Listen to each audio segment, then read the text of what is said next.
Halo Sobat Bisnis, jumpa lagi dengan saya Muhammad Olga. Dan saya, David Eka Istiabudi. Nah, dalam program Euroforia episode ke-7. Nah, ini kita hari ini akan membahas soal pertandingan-pertandingan di fase grup ya. Dan yang lolos 16 besar itu mengejutkan ya kayaknya. Begadang tadi malam kagak sia-sia. Nggak sia-sia banget kemenangan dari tim-tim itu. Nah, ini kayaknya kita akan bahas apa nih hari ini untuk yang di tadi pertandingan. malam gue sampai rela bikin 2 layar. Wih, Kan jamnya berdua sama laptop. tuh. Yang satu pakai HP, satu pakai TV. Wih. Satu RCTI, satu mola. Wah. Gitu. Ya, saking ininya deg-degannya dan juga pengen tahu siapa yang lolos karena di grup E dan di grup F ini kebanyakan tim-tim besar. Tim besar, betul. Kalau kita ngelihat di grup F sendiri, kalau tadi malam, kalau jujur aja nih, kayaknya lebih seru yang Jerman-Hungaria. Betul. Itu Jerman-Hungaria. lebih, ya kalau yang Portugal begininya penalti semua. Bukan open play. Bukan open play. Nah, kita akan bahas pertandingan semalam yang tadi malam ada di grup F ada 2-2 ya. Sama-sama 2-2 di pertandingan Prancis lawan Portugal dan juga Jerman lawan Hungaria dan juga ada Swedia melawan Polandia yang kejar-kejaran angka sampai akhirnya final di 3-2 dan juga satu lagi Spanyol lawan Slovakia. yang sampai 5-0 pelat panas. Oke, Spanyol menang 5-0, tapi ternyata 5-0-nya ini juga baru memanas di babak kedua. Babak kedua nih.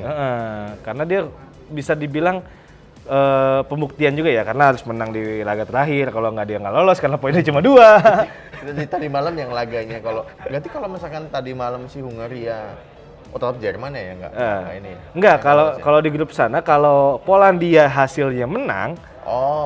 Polandia lawan Swedia hasilnya menang, yang ada Spanyol akan lolos. Kalau Spanyol nggak menang. Tapi kok tadi gue lihat tuh Ukraina lolos karena hasil Spanyol.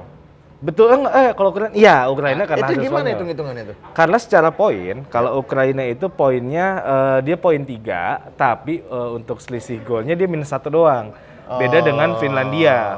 Dia peringkat 3 juga. Cuma dia tidak lolos walaupun sama-sama poin 3 karena selisih golnya dia minus 2. Sedangkan Ukraina minusnya cuma minus 1 walaupun poinnya 3. Hasil pertandingan di kompleks sebelah menentukan keberlanjutan kompleks yang lain. Iya, betul. Gitu itu ya. dia. Di Spanyol juga kayaknya mainnya juga nggak terlalu bagus biasanya. Kalau secara gaya permainan dia agak berbeda. Biasanya kalau dia mainnya umpan pendek dan cepat. Ya. Ini nggak umpan pendek, direct dan juga banyak kan terobosan. Kalau di grup E, mata gue cuma ke Swedia lah pokoknya.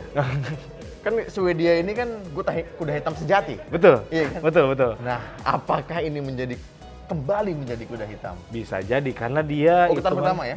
Urutan pertama dan belum terkalahkan. Tidak terkalahkan. Walaupun 2 kemenangan dengan 1 seri, jadi belum kalah aja. Betul. Gitu. Dan itu juga pertandingan pertama benar-benar all out defense. Ball position cuma 20%.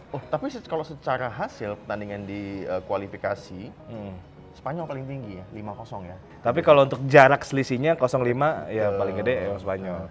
Nah, untuk kita balik ke grup F. Grup F nih. Nah, gimana nih grup F nih? Grup F nih, gue nonton babak pertama Portugal lawan Prancis. Ya, TikTok asik lah ya. Babak pertama Prancis dan Portugal ini menarik sih. Terus gue tinggal dulu ceritanya. Gue tinggal lalu babak kedua awal udah 2-1, Pak. Nggak ngelihat golnya? Jadi saya lihat cuma ngeliat gol Ronaldo, atau udah dibalas 2-1 tuh. Dan sama Benzema ya? Benzema, dua-duanya Benzema. Benzema pertama penalti, setelah ada pelanggaran di kotak penalti, itu juga lewat VAR. Betul. Nah, kebanyakan 2 gol ini rata-rata VAR semua nih. Betul. Dan juga kalau yang kedua open play. Memang secara serangan bagus. Prancis tuh diunggulnya dia adalah di serangan cepat dan juga umpan-umpan terobosan yang langsung mengarah ke trio di depannya ada Griezmann, ada Benzema dan juga Mbappe. Dan Mbappe dengan kecepatannya juga langsung menusuk ke dalam. Dan di penghujung pertandingan tukeran kaosnya antara Mbappe dan Ronaldo. Iya. Jadi kita pikir Benzema sama Ronaldo tuh, ternyata dia cuma cicat. Benzema pas lagi sama Ronaldo pas lagi jeda babak pertama. Dia ngobrol sambil peluk-pelukan reuni waktu dia main Real Madrid. Nah, kalau yang Ronaldo sama Mbappe itu kayak reuni zaman dulu awal Mbappe belum jadi apa-apa, masih pemain. Foto berdua sama Ronaldo dan akhirnya foto lagi ketika ganti baju dan tukar baju. Apakah Mbappe jadi agen PSG? Dan Ronaldo dari Juve pindah ke PSG? Nah, nggak tahu juga. Nggak tahu juga. Di pertandingan berikutnya nih, Ada Jerman lawan Hongaria. Hampir.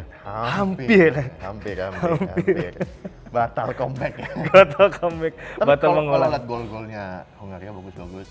Gol Bagus. kedua tuh itu juga Spartan juga tuh. Gimana ya? Itu memanfaatkan banget kelengahannya si Neuer maju. Disundul gitu ya. Jerman ini banyak menyerang, lupa bertahan ya. Iya betul. Iya. Dia kebanyakan apa ya? Dia menguasai pertandingan. Jumlah serangannya, gol attempt-nya pun tinggi. Sayang karena emang ya itu kehebatannya Hongaria itu memang di pertahanan ya. Kita ngeliat waktu lawan Portugal minus di menit 87 aja jadinya kan. Itu lain kali kalau mainnya di Budapest ya. Mungkin beda. Lain hasilnya kalau main di Budapest ya. Karena kalau mainnya di Budapest kan begitu semangat banget. Kalau bisa jadi malah menang.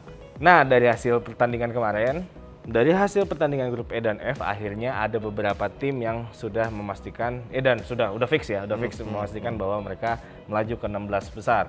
Ada Italia, ada Wales, Belgia dan Swiss. Swiss juga yang peringkat ketiga, Belgia, Swiss dengan Denmark. Lalu ada Belanda dengan Austria, lalu ada di grup D-nya itu ada siapa lagi ya?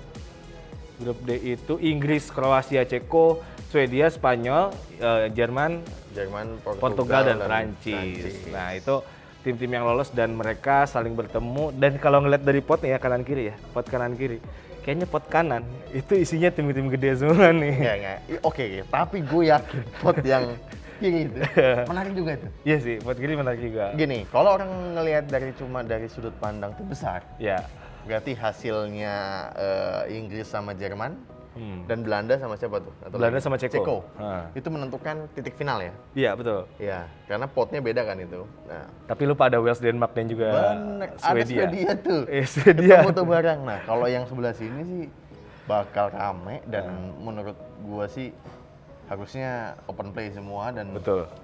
Rame taruhannya di pot sebelah kanan. Bahkan untuk setelah pertandingan di sana itu semifinalnya juga ketemunya langsung big match lagi. Misal ya, misal kalau di kanan kan ada Jerman lawan Belgia lawan Portugal. Lalu di bawahnya ada Austria lawan Italia. Kalau Italia lolos terus ketemu sama Belgia atau Portugal, bakal panas lagi. Yang bawah ada Prancis ketemu dengan Swiss. Terus ada Kroasia, Spanyol. Sama-sama ini juga Spanyol kalau ketemu Prancis. Seru. Itu kita jadi mungkin kita baru ngebaca siapa yang ke final di semifinal aja kali ya. Betul. Setelah hasil dari perempat final aja. Ini pertandingan kapan nih? Besok ya? Ini pertandingan hari yang besok, hari Sabtu. Hari Sabtu malam. Jadi Belgia Portugal nih hari Sabtu malam ya? Iya, Sabtu malam. Terus ada Italia juga dengan Austria di minggu dini hari. Di hari Minggunya juga ada Belanda lawan Ceko, lalu ada Denmark Wales. Dan ini juga harus kita perhatiin ya. Contoh deh kayak Belgia lawan Portugal, duel antara Lukaku dengan Ronaldo ini bisa jadi pembuktian karena si Lukaku di setiap pertandingan mencetak gol, si Ronaldo juga sama. Gitu Satu gol lagi menjadi pencetak rekor dunia nih. Iya betul. Sekarang kan sama si ini ya siapa yang penyerang Dey Ali. Sama 109 gol dan kalau misalnya gol sama lagi berarti dia menjadi pemain terbanyak di timnas mencetak gol. Kalau misalnya 10 lagi udah jadi 120 lumayan itu ya. Tidak hanya menyingkirkan botol, tapi Ronaldo juga menyingkirkan rekor yang bertahan. Akan jatuh semuanya. Dan lalu ada kalau kita ngebahas soal pertandingannya, Belgia ini kuat di lini tengah. Ada De Bruyne. Betul. Terus ada Eden Hazard juga yang kadang-kadang mau dimainin di depan di tengah. Terus kemudian Lukaku-nya sendiri bisa jadi apa ya? mematikan ini depannya dengan finishingnya. Ada Witsel juga. Jadi kalau Belgia lengkap sih sebenarnya, belakang, tengah, depan tuh. Betul. Udah komplit tuh. Sebenarnya calon-calon juara sih. Cuma bagaimana konsistensinya aja. Betul. Portugal kalau mainnya kayak Jerman payah deh. Jangan. Tapi juga Belgia lawan siapa bukan? Belgia lawan Denmark ya? Lawan Denmark. Belgia Denmark itu babak pertama tuh kayak bukan Belgia. Iya. Babak kedua De Bruyne masuk. Ya. Betul. Ketika De Bruyne masuk, terus ada Witsel masuk, permainan hidup. Siap. Nah, lanjut lagi ke pertandingan selanjutnya. Italia, Austria. Gimana Italia? Nggak bakal, kayaknya sih menurut gua Italia akan menghadapi perlawanan yang sengit lah. Nggak bakal semudah yang kayak misalnya kita lihat bagaimana dia menghadapi penyisian grup ya. Betul. Jadi Austria ini juga ya lolos kan bukan keberuntungan kan. Ya. Ya kan Ada Austria. dia peringkat kedua jadinya kedua antara apa. Nah, dan tidak terkalahkan juga Austria ya. Sempat kalah Austria, sempat kalah sekali. Nah, yang menjadi masalah adalah di lini belakangnya ini Alaba harus bekerja keras. Yes. Karena lini depannya Italia itu banyak yang keren-keren dengan rekor mereka 30 pertandingan tidak terkalahkan selama Euro ini. Bukan Euro, bahkan semenjak dipegang Mancini dari Europa Nation League sampai sekarang 30 pertandingan belum terkalahkan. Akankah? Oke lah kalau begitu. Gue rasa cukup. Karena prediksinya dulu menang siapa? Berapa skornya? Kira-kira. Belum ada Belanda. Kira-kira Belanda berapa gitu kan? Pokoknya gue menantikan hasil dari Italia dan Austria. Semoga di luar ekspektasi. Gue prediksi kayaknya Italia menang. Oke. Ya menang mungkin selisih 2 lah.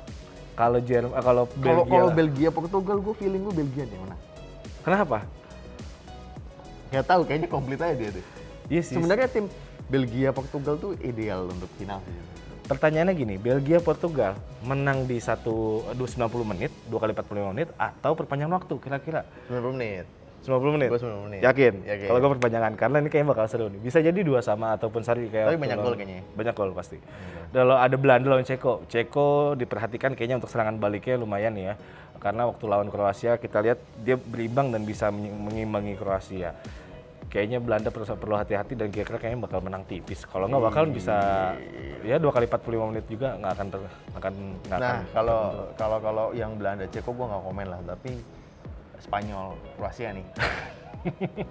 Modric akan kayak pertandingan terakhir. Nah, kalau misalnya Modric dan kawan-kawan bisa bermain bagus, Spanyol dengan lini tengahnya yang belum terlalu apik dan lini depan yang masih tumpul, kayaknya bisa jadi kalah. Bisa jadi, cuma nggak tahu ya. Ini sama ngomongin Spanyol kayak ngomongin Inggris. Betul. Inggris ini nggak berubah dari Piala Dunia kemarin. Nggak banyak berubah. Golnya nggak banyak. Iya. Iya mainnya gitu-gitu dan ya Sterling juga sih kalau kemarin. Jadi tapi juga menghadapi Jerman yang tidak sedang baik-baik saja, maksudnya yang tidak dalam top performa dibandingkan yang kejuaraan sebelumnya. Jadi yang malah sebenarnya kalau Jerman lawan Inggris ini menarik, kita lihat siapa yang kayaknya berani open play nih. Karena penentuannya memang di mana bagaimana saling serang ini membuat pertandingan seru. Jadinya akan terjadi hujan gol. Beda kalau misalnya kayak kemarin pertandingan yang kebanyakan all out defense, yang satu nyerang semua, akhirnya nggak banyak gol yang tercipta. Oke deh, mungkin itu aja kali ya. Kayaknya mungkin. Tapi ingat, apa? Prediksi hanya sekedar prediksi. Tidak untuk jadi acuan. Sarjana ilmu olahraga ataupun sepak bola Eropa. Iya. Kita bukan analisis saham kayak gitu. Memang di sini kan bisnis.com biasa menganalisis saham, tapi kalau untuk analisis bola kita nggak jago-jago kayak analis saham ya. Iya, dan untuk analis saham pun kita hati-hati. Betul. Ini konten untuk happy-happy referensi Anda semua. Dan untuk meramaikan Euro. Sampai jumpa di Euroforia episode 8 selanjutnya. Bye.